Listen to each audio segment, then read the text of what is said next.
Welcome everybody to Pro Mindset Podcast. This is your host, Craig Doman. Today we have a special guest, a young lady who's done probably more climbing of mountains than anybody that's listening. She's summited 7 mountains that are the second highest mountains on 7 different continents. She's an author, a mother of 7. There's some parallelisms there. 7 mountains, 7 kids. Her name is Jenn Drummond. Jenn, welcome to Pro Mindset. Hey, thanks for having me. So fun story, 7 children, 7 mountains, 7 continents. So when it was pitched to me as a project, it was like the jackpot, right? 777.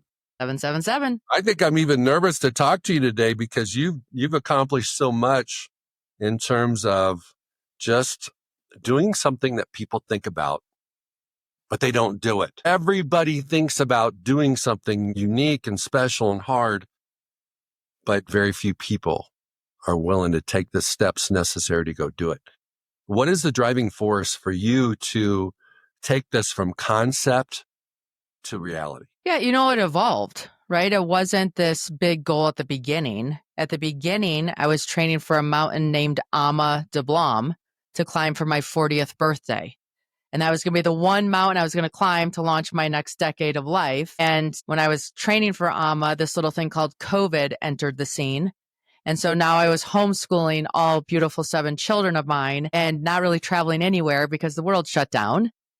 And one day, one of my kids was struggling with his math homework. So I did that parent pep talk we do. We do hard things. Like, you've got this. We'll go play after you get your math done. And he was in a mood. So he looks at me and he goes, if we do hard things, why are you climbing a mountain called I'm a Dumb Blonde instead of a real mountain like Mount Everest? And it took me a second. I'm like, I'm a dumb blonde. I'm a dumb blonde. Ama de Blanc, honey, not I'm a dumb blonde. But thank you.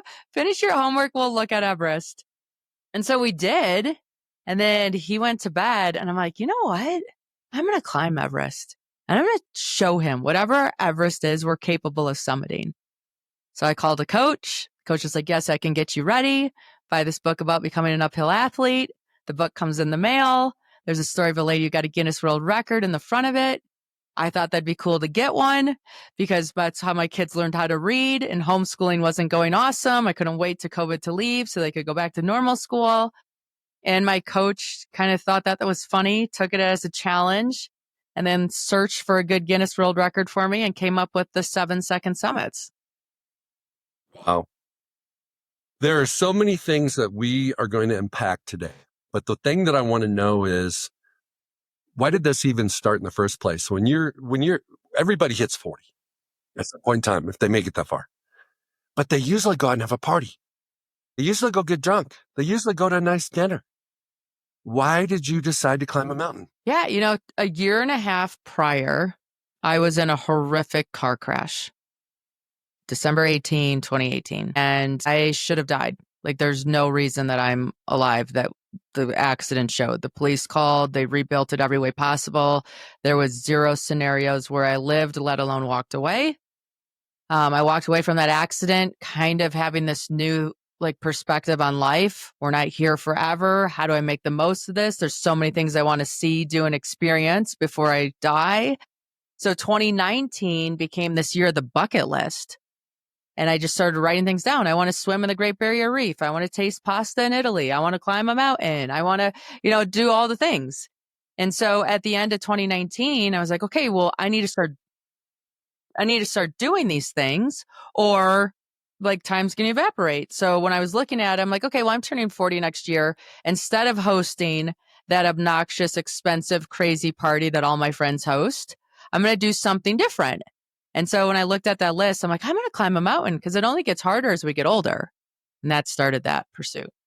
Okay. So for those that are novices, I've summited 2 14ers. Okay. Okay. Yeah. In Colorado, which was a big accomplishment for a flatlander. But and my preparation was really just make sure I got a good night's sleep the night before. So my question to you is, what is the advanced work that you have to do in the dark? The time and the time under pressure where you're practicing, you're training, you're mentally getting your mind right. and you're assembling your team, you're making travel arrangements, you're simulating some of the things you're going to have to do in that climb. Perhaps maybe you're in Utah, so maybe in one of the mountains in Utah. What does that look like? Yeah. So for me, luckily I live in Park City, and in Park City in the winter, the ski resort is closed and you can skin up, which means like put fabric on the bottom of your skis and like climb up the mountain and ski down it between 6 p.m. and 8 a.m. every day. And so for me, once the kids went down to bed, like 9 or 10 o'clock, I would go get all my gear and I would go like fill a backpack full of water bottles and I would skin up the hill and ski down and I would do laps to just train in cold, harsh, brutal weather so that when I got to the mountain, that wasn't an overwhelming piece.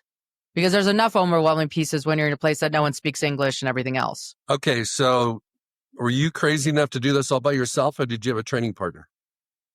No, I had to do this solo because no one, like you could do the little things with people. Like, so when I had stretching days and I would do Pilates for stretching, I could have friends do that. I could have friends go on hikes with me. I would wear weighted vests. They wouldn't, and they would hike with me for a couple hours. But when I was doing the big days, nobody's interested in doing big days, right? So you're on your own, which actually is good mental training because the stories that you tell yourself are going to give you the power to continue or they're going to cause you to stop. Okay, girl, you're talking about something that's in my lane right now, stories. Okay, I call it the pocket voice. We all have a pocket voice, and it's that little inner voice that talks to us. And we have to be careful what we say because we're always listening to what we say to ourselves. And we have a tendency to craft stories for communication with other people to make ourselves look a certain way, to be a certain, be interesting. But the story we tell ourselves is real. It's raw. Sometimes it's ugly. Sometimes it's negative. How do you, when you're preparing for climb and when you're in the midst of a climb, manage that pocket voice so that it stays like, Jen, you got this. You've been there before. You were made for this. You trained for this. You deserve this. You're all those kind of positive affirmation type communications that you're giving you. Yeah. So I created an avatar that I built that had the qualities to do the thing that I was trying to accomplish because I had never slept in a tent before when I took on this pursuit. So there was a lot of things to pick up. So for me, I made the persona of Mountain Barbie. And Mountain Barbie was fun and playful and didn't get scared and trained hard and ate well and slept well and was the team cheerleader and blah, blah, blah, blah, blah. So if I was hiking and I was in a bad spot and I was listening to a voice and it wasn't building me up, it meant I was been listening too long and now it's time to start talking back. And so the avatar needed to step in and be like, no, actually, we trained these hard days. We did these things. Like, we're meant to be here. We've got this. And so for me, it was more of a balance of communication and making sure that I was claiming what I said I was going to do. And I did the work to prove that I was prepared. So now it's just time to execute. So how intentional were you about creating this Mountain Barbie avatar? Like I have like a stick figure, like drawing on my piece of paper, right? That'd be like, here's how she trains. Here's how she thinks. Here's what she listens to. Here's what she reads. Here's what she does. Here's what she wears. And like, I'd do that. Like, have you ever heard of mind movies? I haven't heard that term together, no. Okay. But I've heard of visualization and I coach people on, I call it previews. It's like trailers for movies. Yeah. So I would make a movie. Right. And I'd have clips from YouTube of Everest and I'd have these different pieces and I'd play like a pump up song. And so then that movie I'd play every single day and it was like 2 to 3 minutes long. And it just get me in that game mode of like, here's who I am. Here's what I'm doing. I'm ready. And that just flipped the switch to go. Okay. So let's talk about, there was a gentleman, and this was my most famous example of mind movie. He was a Vietnam POW and he was in captivity nearly 500 days. And all his comrades passed away in solitary confinement. And the reason why, one of the major reasons why he survived was he played 36 holes of golf every single day with 3 different friends on the same golf course with different weather conditions. He smelled the grass, fresh cut grass. He felt the wind on his face. He talked about current events with his friends like you would when you go play golf. And he made it a thing. And as a consequence, when he got out, even though he lost like 80 pounds and couldn't play golf for a while, once he got an opportunity to actually go play golf at that golf course, he shot like 18 strokes.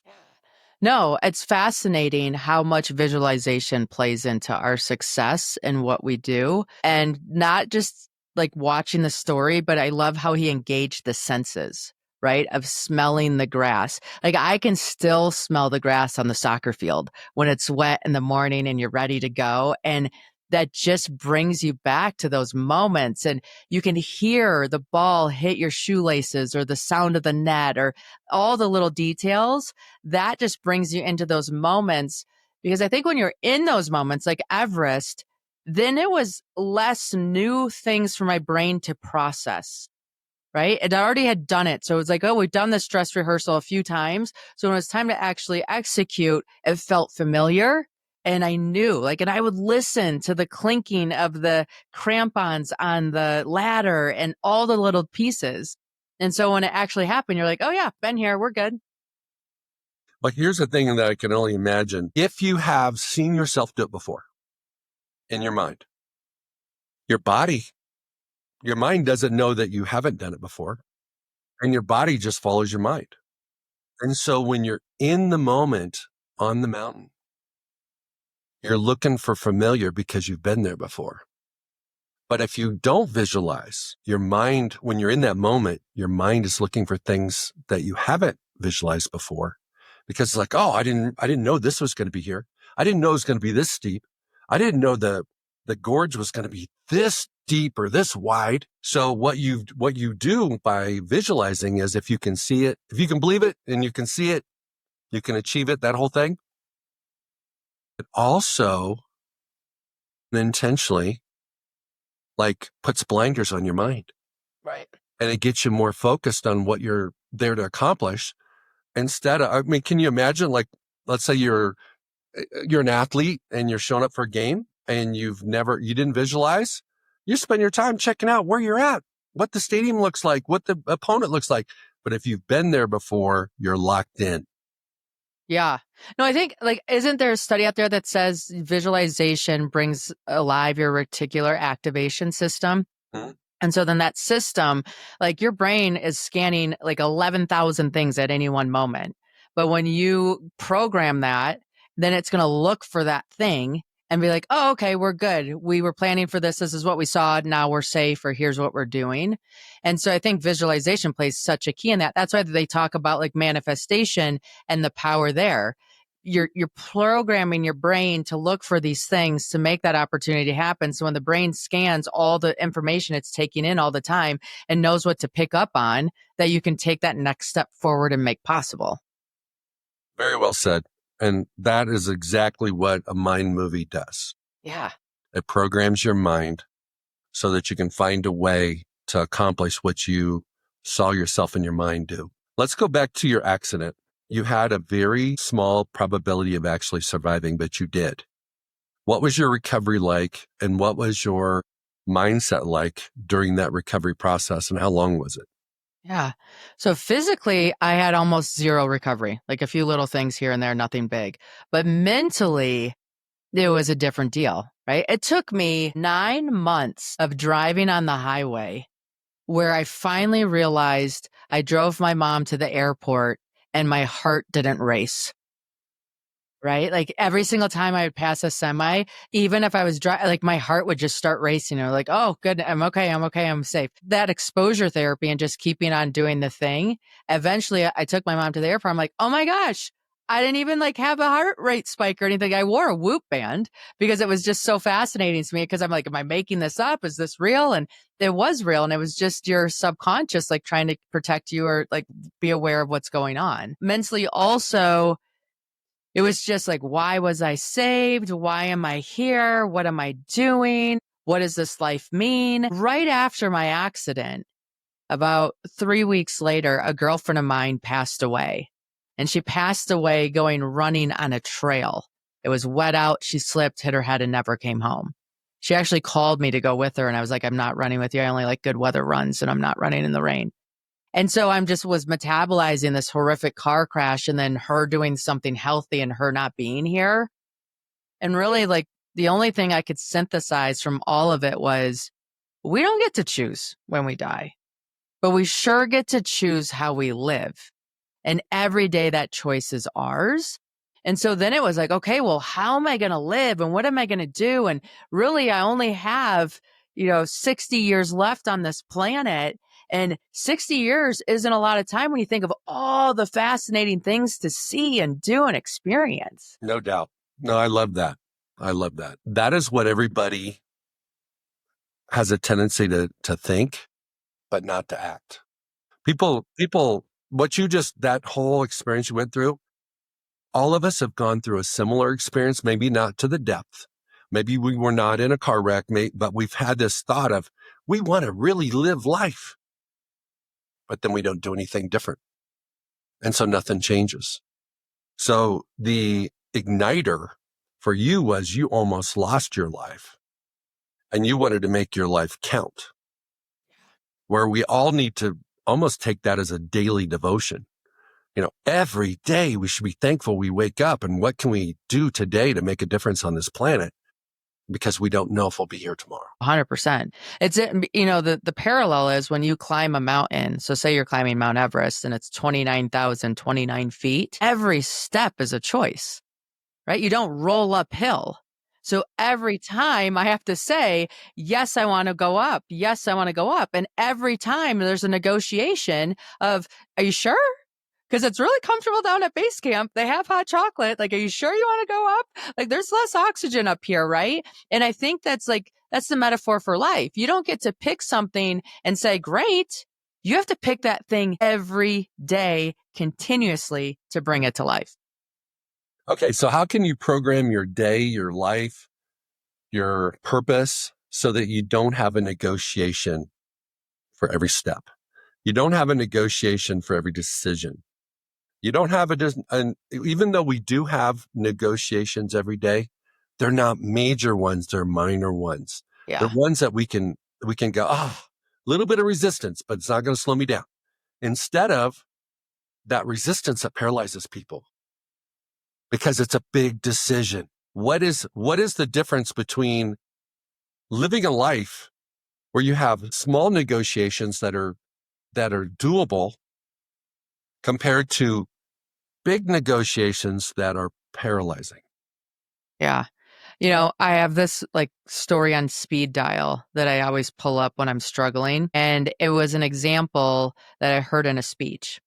And this person that was delivering the speech had everybody in the audience stand up and said, okay, I want you guys to change 36 things about yourselves right now.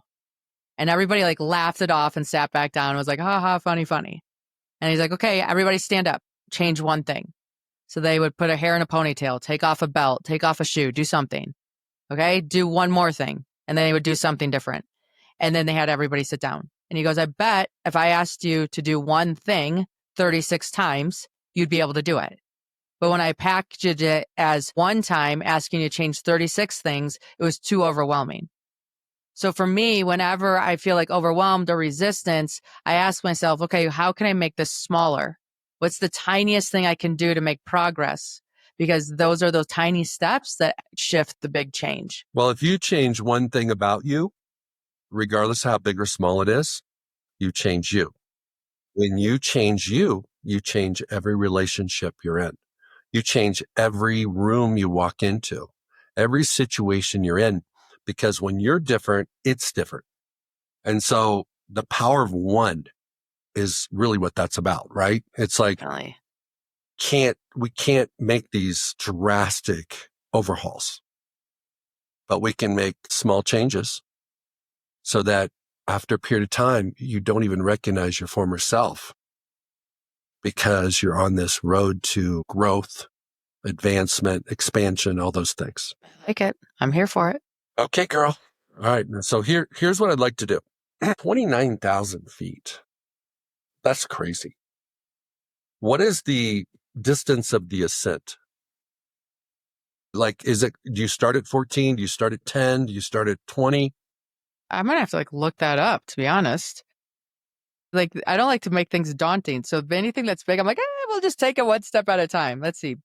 So base camp of Mount Everest is around 17,000 feet, I think. So it's a 12,000, but it's at high altitude, low oxygen. What is the hardest thing? And you have a book called BreakProof, which I understand just from common sense is that how can you put yourself in a position where you don't break?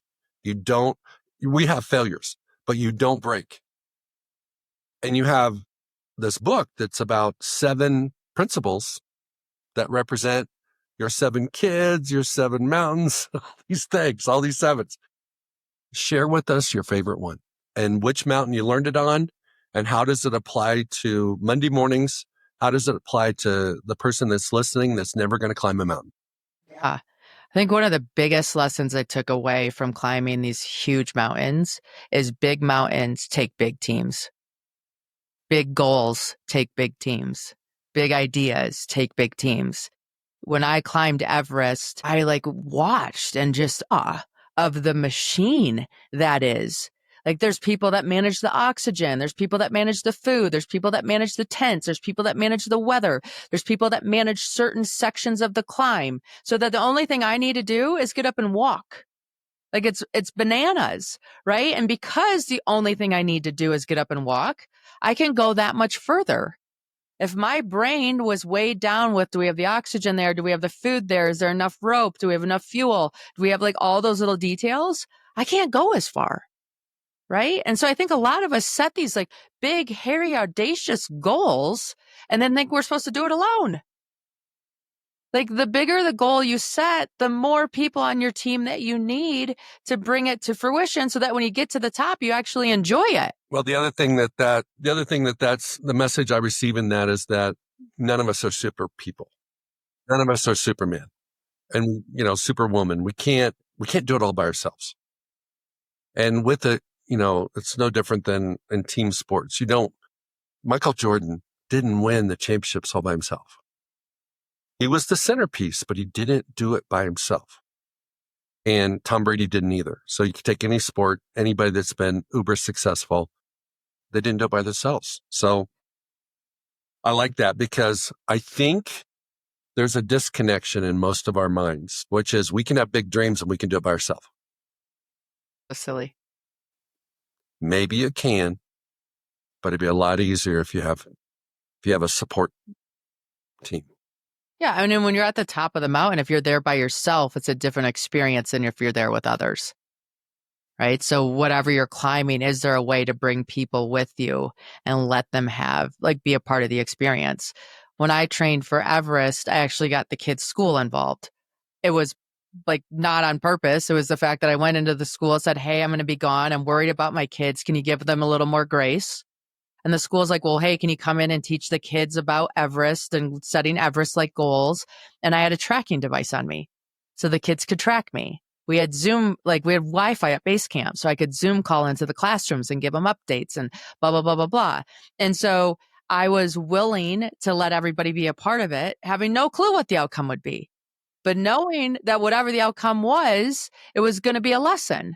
Right. And we could all learn from each other, and let's participate together. I tell you what, when there was hard points on the mountain and I knew I had a whole bunch of kids watching, I had a lot more courage than if it was just me. That was added motivation for sure. Yeah, definitely. So think about this. You probably had thoughts of slowing down or quitting at certain times.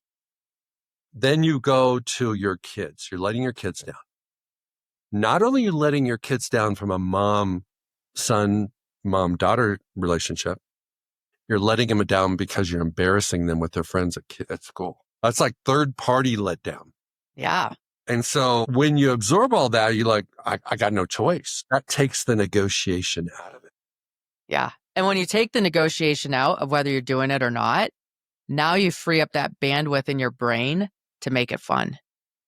Because I'm no longer being okay, am I going to go? Am I not going to go? Now it's okay, I'm doing this. So how do I make it enjoyable? How do I make it memorable? How do I make this an experience that I'm going to carry with me forever? And that gets it creative, fun, and changes the entire experience in itself. Give us another lesson. Sometimes you need to climb down to climb up, right? Yeah. Yeah. So when you're climbing a mountain like Everest or K2, you don't go from base camp to the top. I thought you did, but you actually go from base camp to camp 1. Camp 1, your body is not prepared to handle that lack of oxygen. So you eat a snack and then you head all the way back down to base camp. And that is like the worst trek ever. It's like the walk of shame. You're like, why are we going in the wrong direction? This is terrible. But it's not the wrong direction. It's part of the process, because now that you exposed your body to that lack of oxygen environment over the next 3 days at base camp, your body physiologically changes and produces more red blood cells. So the next time you go up the mountain, now you go to camp 1, you're like, oh, that was easy compared to the first time. But you get to camp 2, and camp 2, you're like sucking wind, having a hard time getting your body to do what your brain's telling it to do. And it's just not ready to handle that lack of oxygen. So you hang out there, maybe stay the night, you go back down to base camp. You go back down to base camp so your body physiologically changes, makes more red blood cells, and now you can go higher up the mountain.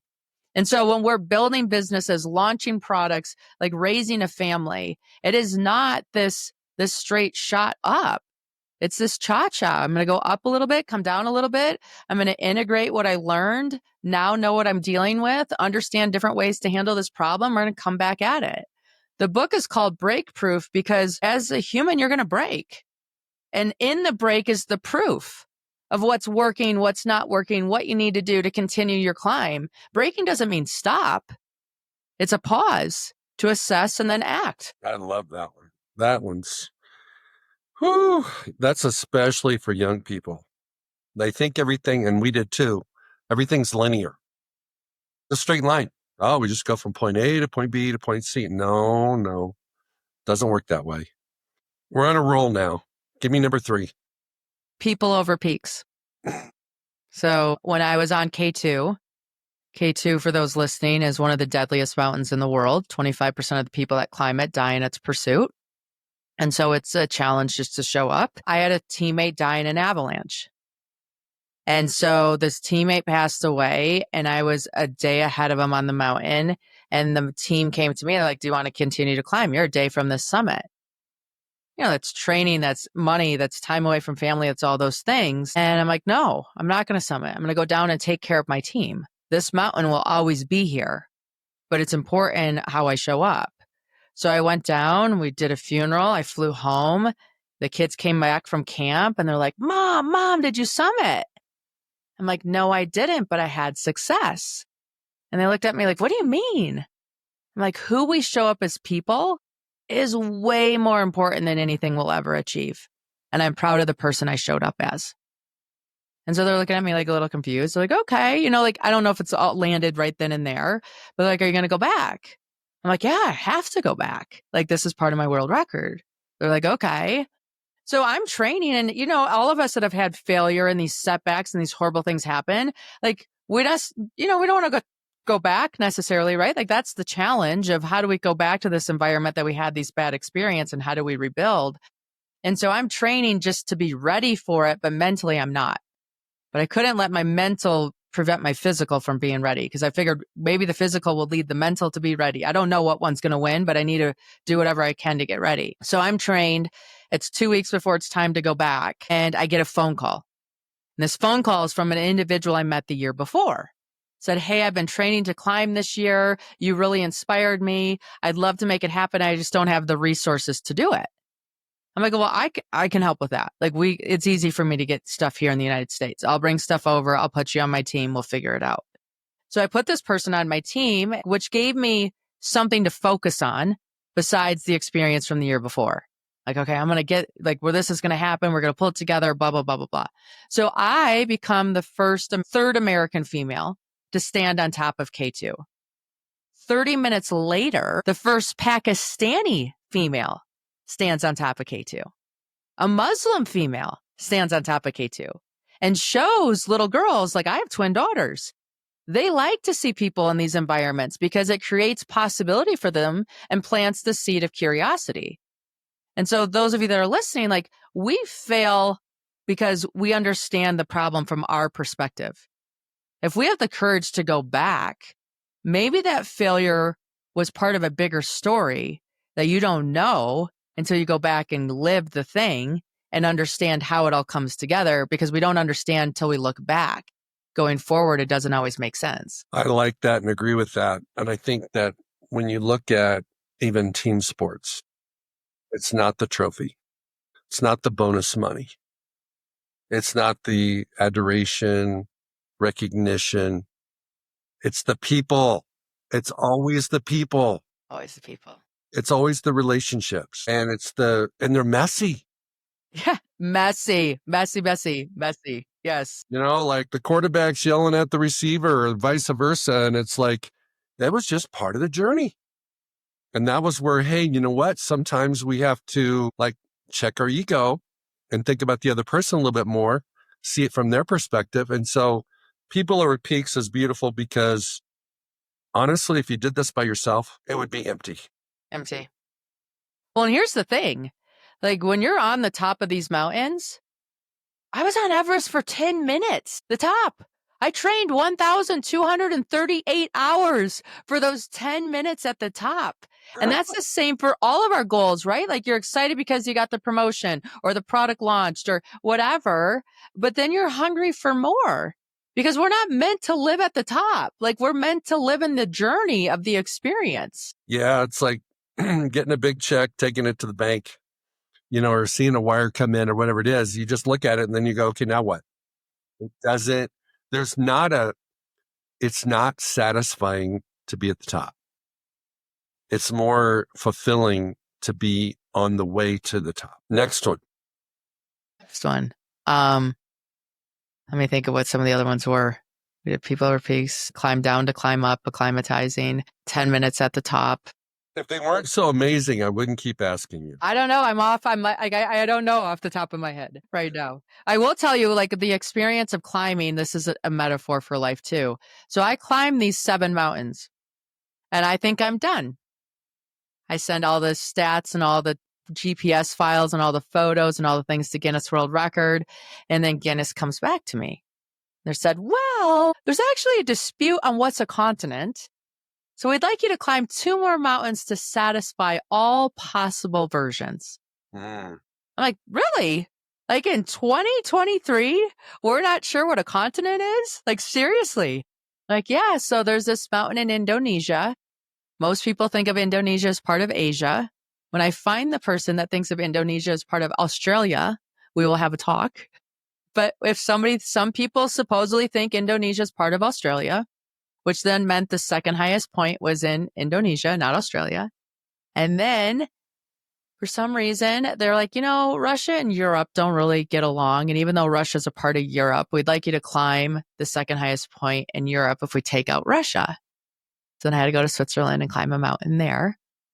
And I think it's funny because who gets to define the success, right?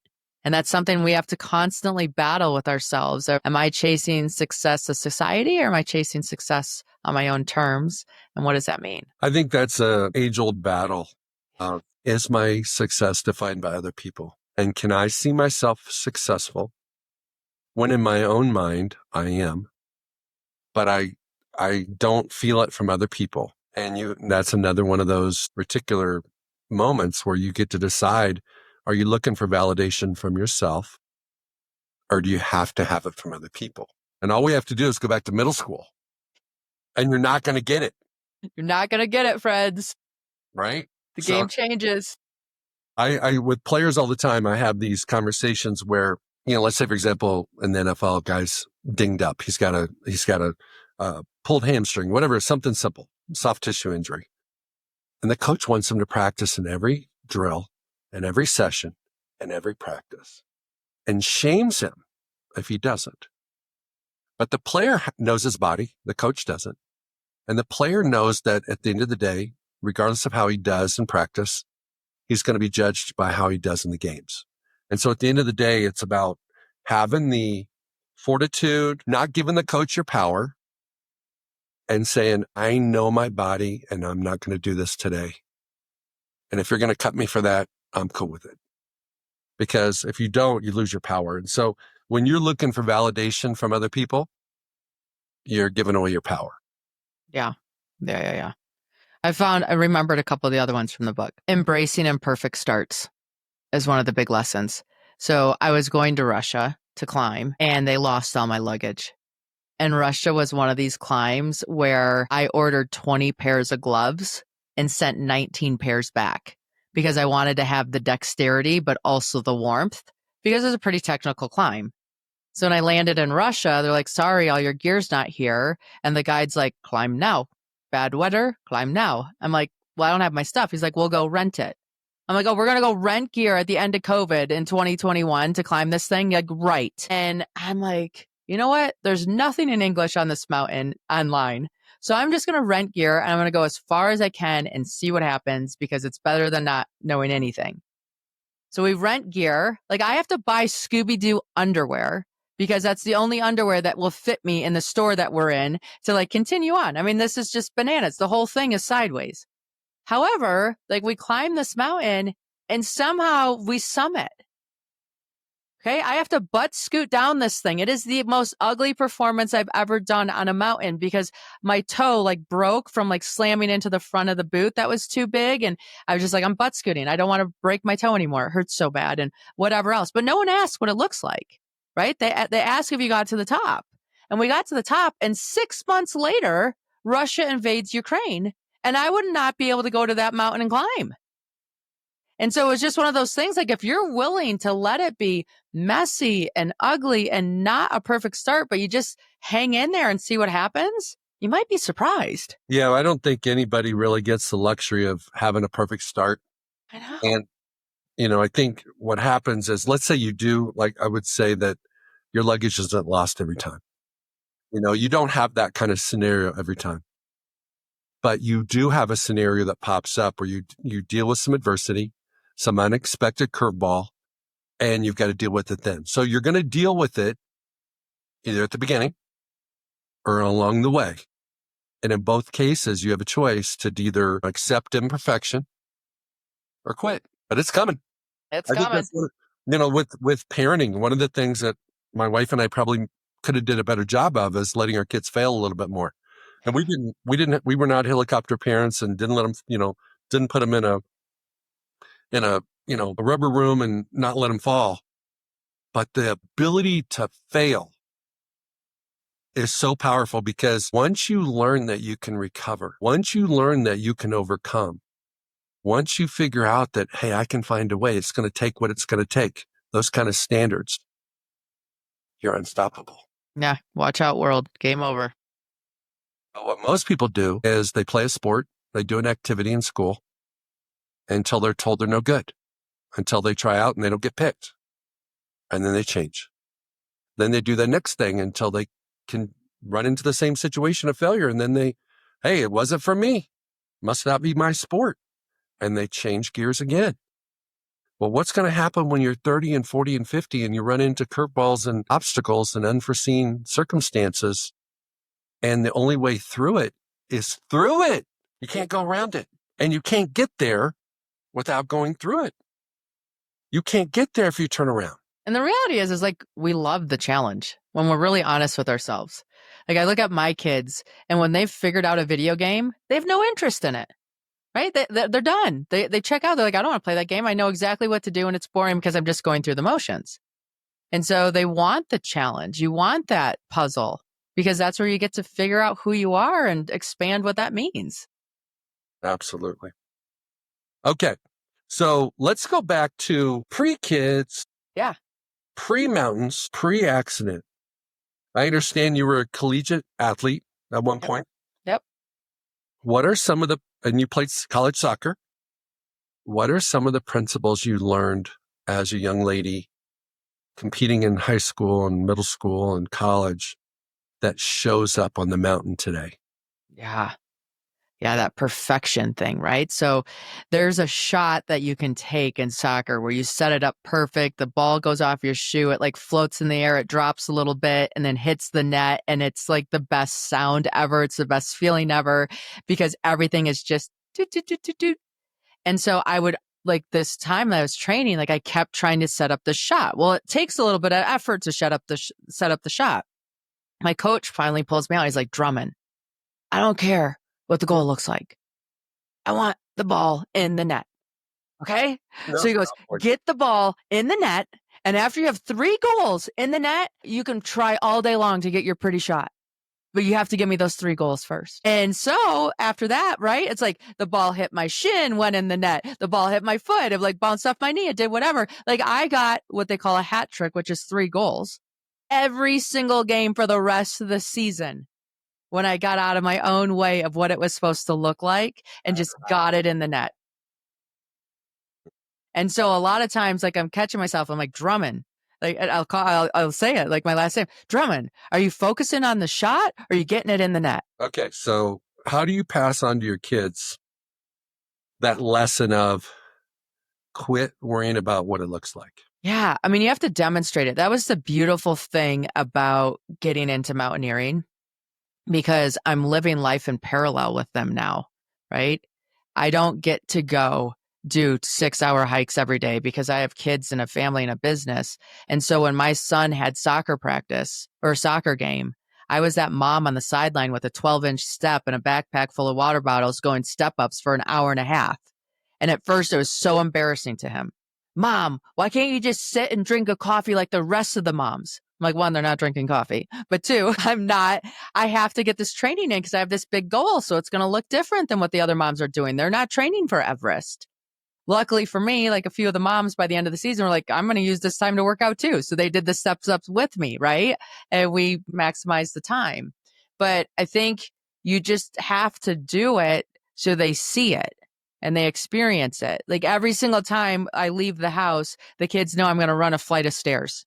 It's just this little tiny flight of stairs, but it adds footage to like my training every single day. And like, it isn't the pretty workout in the basement that has the Stairmaster and all these different things. Like how you get it done is you just grind and hustle and find little ways. I'm the mom that parks at the end of the parking lot for the grocery store. I need to train. I wear a 20-pound vest when I'm grocery shopping. I need to train. It looks funny. It's ridiculous, but I'm that mom. You're crazy. I am. Mom, you should put that 20-pound vest on and then put like another 20-pound vest in the shopping cart. But now you get your arm workout in at the same time. There you go. Holy smokes. Okay. Wow. You know what? How you do one thing is how you do everything. And one of the lessons that you're sharing is that you can't be this perfect mountaineer that climbs these gigantic mountains without doing some stuff in preparation in between the ascents, because you're different. You're wired different. Your actions are different. Your habits are different. Your goals are different.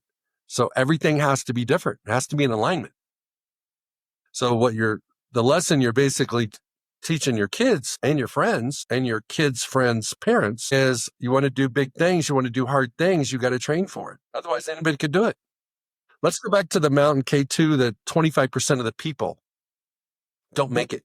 Did you have any mortality thoughts before you embarked on that hike?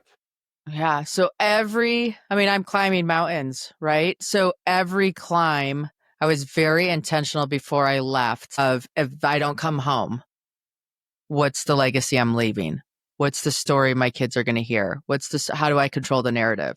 So like I made video clips of me giving them stories of like why I did this, what I'm doing, what I stand behind, and how we don't get to control our outcome, but we can control our input. And that's what we're here to do. So, I mean, K2 was scary for me. I'm not going to lie. But I also like tried to hedge that fear as much as possible and just did little things that probably made me annoying to climb with. But one of the problems with K2 is that it's so steep and the ropes go over rock. So if somebody's pulling on that rope, after a while, that rope gets shredded and you never know when that last pull is going to happen. And so for me, they have the ropes up there. I would clip into 2 ropes. So if I grabbed the wrong one, I'd have another one as backup. And that took time, right? Like it took time to clip into 2 ropes and unclip out of 2 ropes and do little things like that.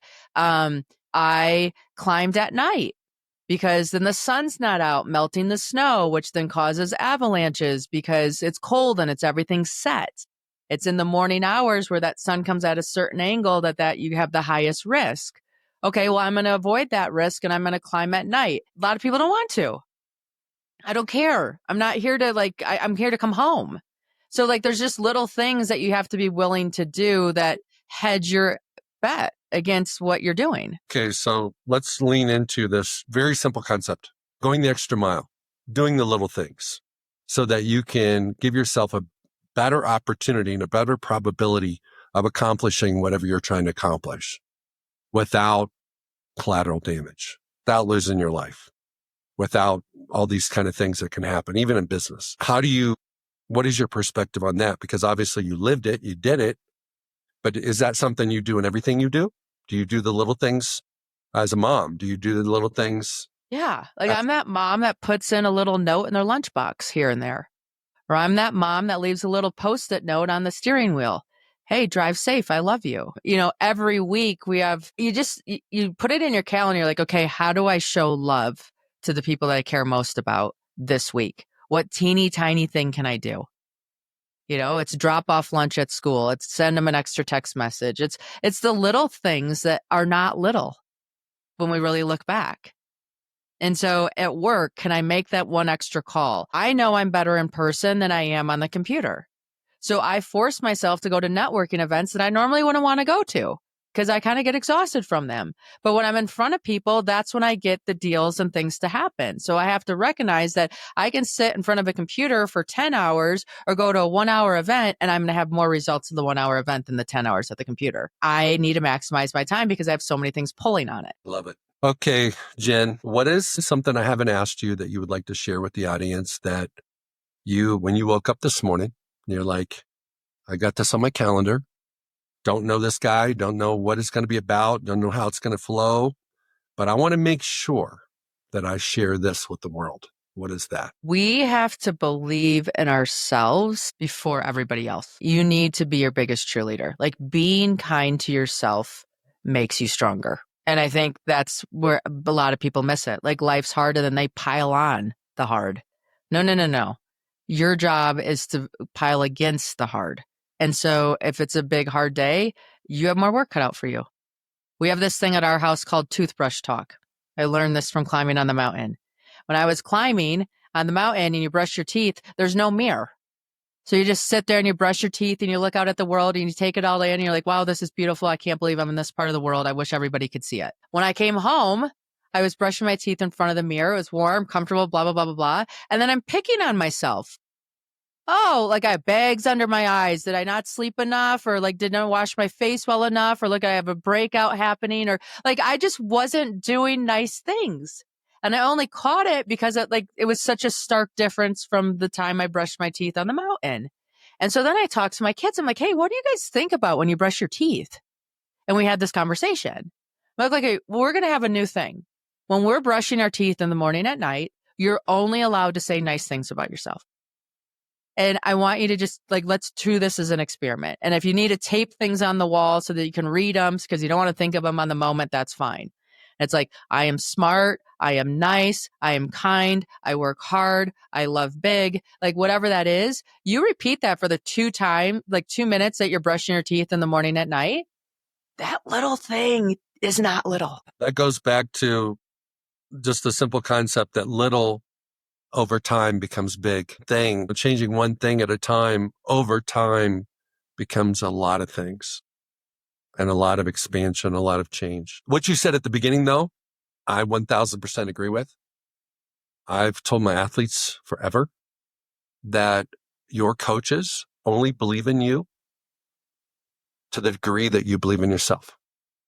So if you're not a 100%er, if you're a 99.9er, they're a 99.9er. They believe in you in every moment except the high performance moment. The biggest moment of the game, biggest moment of the championship game, whatever it might be, they don't believe in you because they know you don't believe in you, but they believe in you the rest of the time. And when you believe in yourself 100%, it's a choice. It's a daily choice.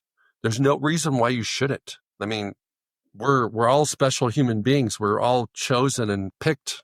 Our Creator created us for this moment, for this point in time, to be born to who we were born to, all these things. Why wouldn't you believe if He does? Right. Right? And so I really believe that confidence is about what you do and belief is about who you are. And you can be 100%er and be really bad golfer. Yeah. You could be 100%er and be really bad at something.